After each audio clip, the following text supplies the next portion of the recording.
Mr. Muhammad Alami Musa is a man of the people, dedicated to the service of the Muslim community.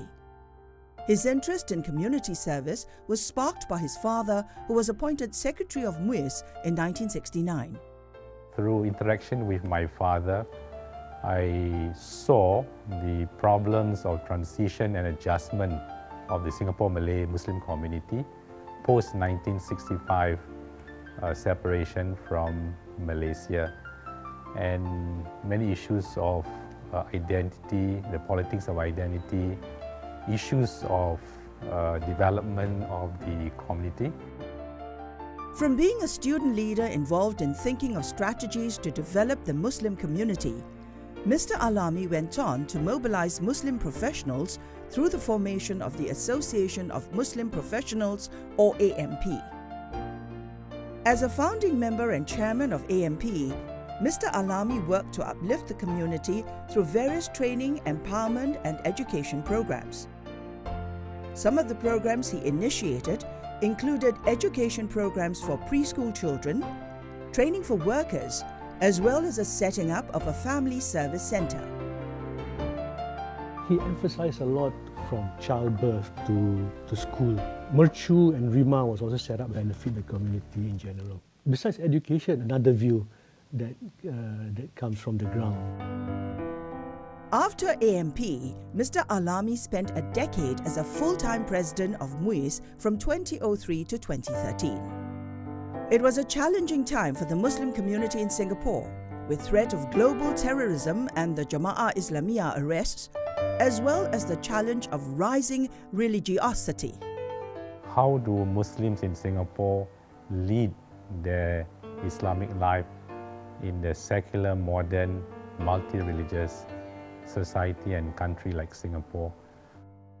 When it comes to living in a special society, there is flexibility within Islam that allows its followers to suit or to contextualize the teachings to fit the conditions of the society and the country. So that gave me the idea that there's such a thing as a specific identity for every Muslim community. And I spoke to Mufti, I spoke to the Asatiza in MUIS, and they agreed with me. So we took time to discuss and to debate this, and finally we adopted the Singapore Muslim identity as an important agenda for MUIS.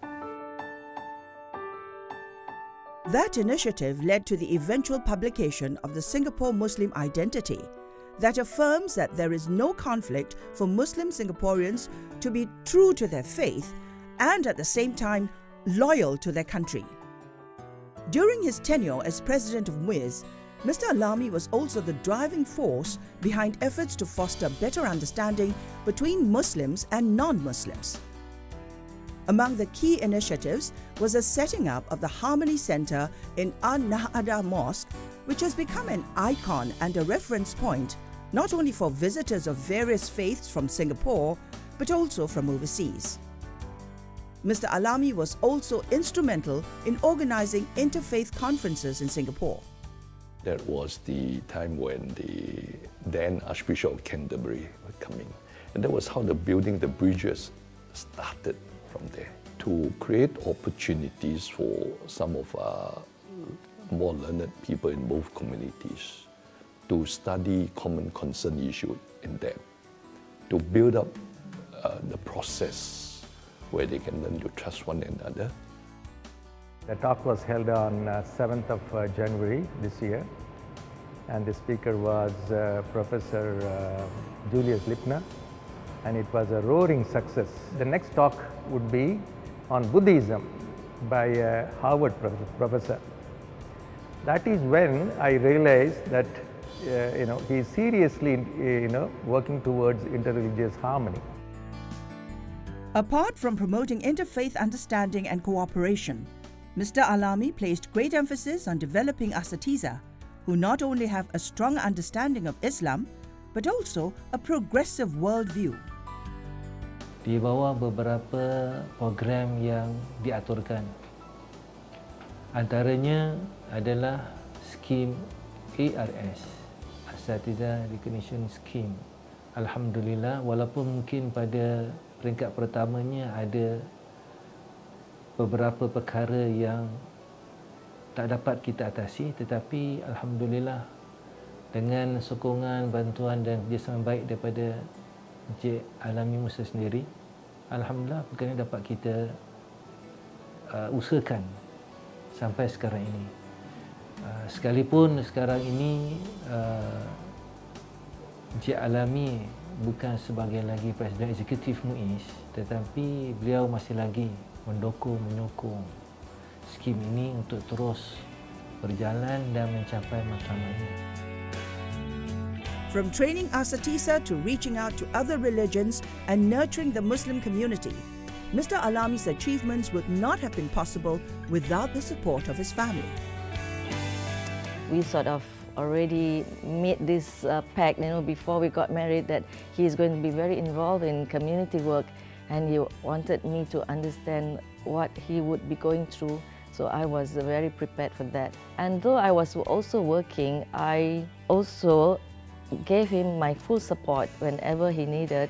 And in terms of time, I would not demand the time with him, and then I would allow him to do all his voluntary work, and I would sometimes even support by accompanying him to attend the meetings. A couple of years ago, I had the opportunity to work together with my dad, and it was a very good experience. He treated everyone as equals, and he valued all ideas, and I think that was the principles that he tried to ingrain in the workers there at work.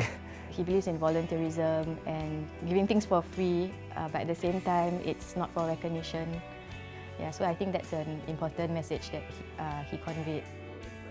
Today, Mr. Alami has vacated his executive role in MUIS and is now head of studies in inter-religious relations in plural societies at the S. Rajaratnam School of International Studies in NTU. But as a community man through and through, the Malay Muslim community and the country remain very much in his heart. The safety, the security, the stability, the well-being of the Singaporean society and nation is very much part of us and Islam. So let's keep the way and the manner in which we have understood and practiced Islam in all its merciful, compassionate, in all its humanly ways, and that's really the true essence of Islam. Let's keep it going for the next many decades of our existence in Singapore.